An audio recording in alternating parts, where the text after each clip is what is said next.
the Seahawks were projected to be one of the bottom 5 teams in the NFL. They make the playoffs, so they're one of the top 14 teams. There is radio chatter that the Seattle Seahawks could shake things up. You know, you go down to a restaurant, they got the salt, they got the pepper. You could shake the salt, shake the pepper. So they're considering taking the salt and the pepper and shaking it up on the happiness train. A juicy rumor has been planted by a popular franchise icon, someone that is so popular they can drive drunk, crash their car, bang on a door, scare kids, and not get in any trouble.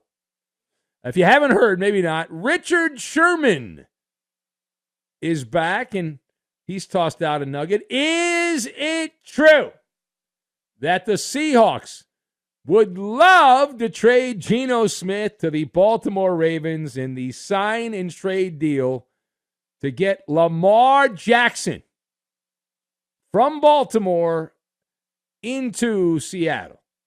Now, that came out of the mouth of Richard Sherman. He's floating that out there into the cosmos, that very rumor, on his fledgling podcast. The retired defensive back who still has many, many ties to the Pacific Northwest is now going gossip hound. I love it. All right, let's discuss the question. Would the Seahawks want Lamar Jackson? They had a winning year with a guy that's not very good in Geno Smith. If you look at the career arc of Geno Smith, would they want a player like Lamar Jackson? And so I'm nodding my head. Yes, of course you would. Why would you not? I've got Corvette, Adult Bibs, and Mind Trick. And we will lock all of these random things together, and we are going to mesmerize you unless we don't. So number one.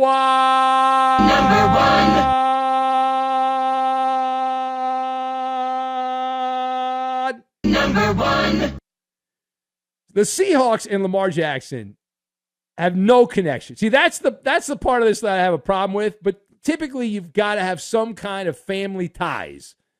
And maybe I missed it, and it's possible, but I see no connection. There is a connection to the Jets. There's a connection to some other teams for Lamar Jackson, people that used to work for the Ravens or knew him in college. I don't see any of that in Seattle. So normally over the years, if you look at the comps, these mega trades, it's like somebody in the organization knew this guy, and that's why we want him. You rarely go picking up a hitchhiker, some stranger. Now, that said, Richard Sherman is the wrinkle. He's the one that's tossing this seedy football gossip out. And he's got many friends outside and inside the Seahawk facility. Is it possible that Sherman is being used as a useful idiot in the media? Has this been floated to Sherman and then he is repeating it? So I have a theory on this, that Sherman was out cleaning. He was helping Pete Carroll clean his garage, and he stumbled on some classified Seahawk documents that were found near his prized classic Corvette there, and he's just repeating them. That's the ticket right there. He was cleaning out the garage. He found them, and he just wanted to repeat this message. The Seahawks would be head and shoulders above the rest of the NFL if they were able to flip a career backup. The kind of player, Geno Smith, when you find out your team got him, you said, oh, crap, we're screwed if that guy plays, Geno Smith. But to turn one season of Geno Smith into a former MVP, and Lamar's got his issues. Everyone's got their issues, but he's a much better ball player than Geno Smith. I mean, think about that. And it's like if it was the stock market, it's buying a penny stock, and then that penny stock goes up, and then you sell it for a blue chip stock. Checkmate, if that happens. Now, Seattle was able to squeeze out this surprising season from their career clipboard cowboy. And I'd like to point out here that Geno Smith did show signs of regression as the season got later and later and later. That he certainly was in the playoff game in the second half, the Duke of Puke. He was the Duke of Puke. against the 49ers. It was a 1-point game at halftime. Seattle had the lead, and Geno sucked at a time you cannot suck. He was pantsed by the 49er defense on a gloomy, rainy day in the Bay. He's also past his athletic prime. He'll be past that expiration date next season, Geno Smith. So he's not a guy that you build around for the next 5 or 6 years. He's a placeholder. He's a stopgap. And clearly Geno Smith is not going to be enough to woo the Ravens to get them all horny to make a trade for Lamar Jackson. I don't care how big a malcontent you think Lamar Jackson is. They're not just going to flip him for Geno Smith. That's not going to happen. So in order to grease the wheels, you'd have to trade some of that draft capital that you got from the Denver Broncos to sweeten the pot. Put a little more powdered sugar in there to sweeten the pot. Now, page 2.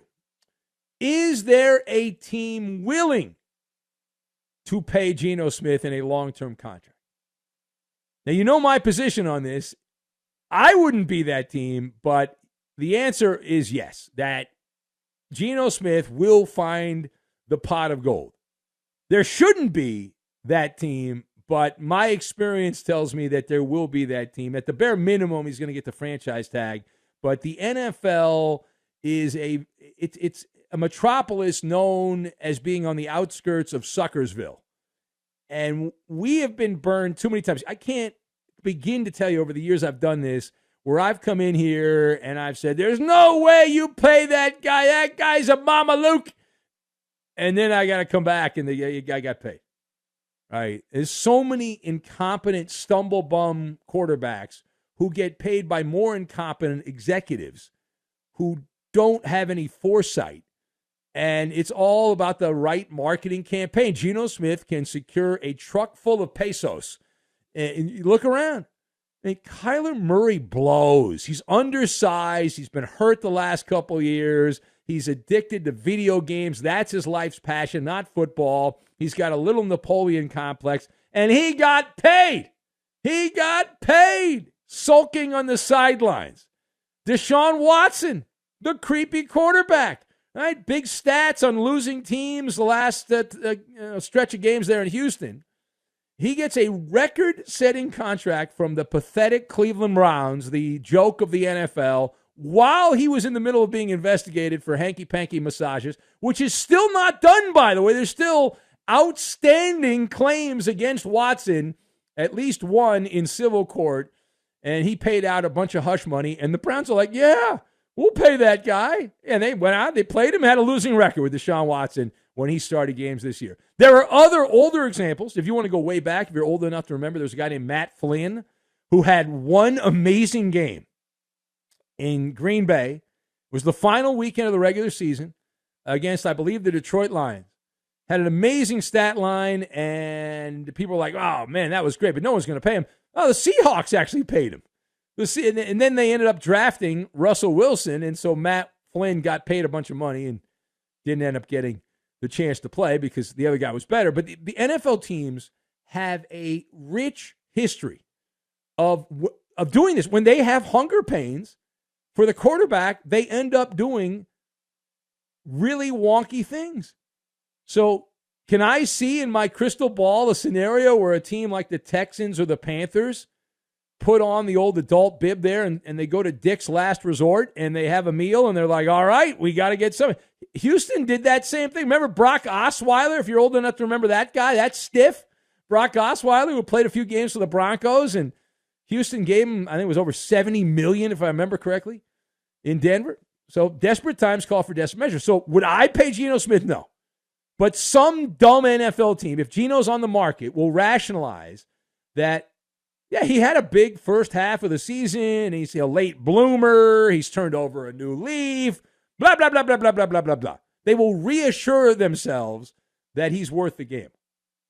I wouldn't. Now, if Geno is franchise tagged and goes out and has another big year, at that point I'd consider giving him big money for like a 2-year deal. But I ain't going to pay him if I'm the executive in charge and I'm doing the finances. I ain't going to do it because I don't trust the guy. All right, final point. So let's go back to the origin of this rumor, which started with Richard Sherman. So what do you make of Richard Sherman now getting into the rumor business? So this is by far my favorite part of the story. When Richard Sherman was playing in the NFL, he had a testy relationship with the media. He was the mouth of the Legion of Boom. He often took jabs at the NFL media establishment. He was obnoxious, annoying, and now in this bizarro juxtaposition, Richard Sherman has become the thing that he despised. He's become that guy. You're that guy, pal. You're that guy. He's just another media hack throwing gossip out into the cosmos. How delicious is that? Chef's kiss is what I say, right? Now, it is also a reminder to watch out for the mind trick. And I've heard this over the years, when you keep obsessing about something that you want to say avoid in life, and it's something that you loathe, that you subconsciously give it so much thought that you open your mind to whatever that is, to the possibility of going down that road just to see what happens next. For example, how many times over the years has there been some politician who's, let's say they're against the gays, and then they end up in an airport bathroom in a situation, right? So it's that weird situation. So with Richard Sherman, he's like, it was always critical of the media, and he was like, now he's part of the media. All right, and Sherman has become just another media guy feeding the content machine with rumor, innuendo, and news, maybe fake news, hyperbole, and taboo topics of conversation. It's very interesting to watch this all play out. From when he came to the NFL and he became a big star in the NFL, and then he was driving drunk, banging on doors, and now here we are at this point in the story.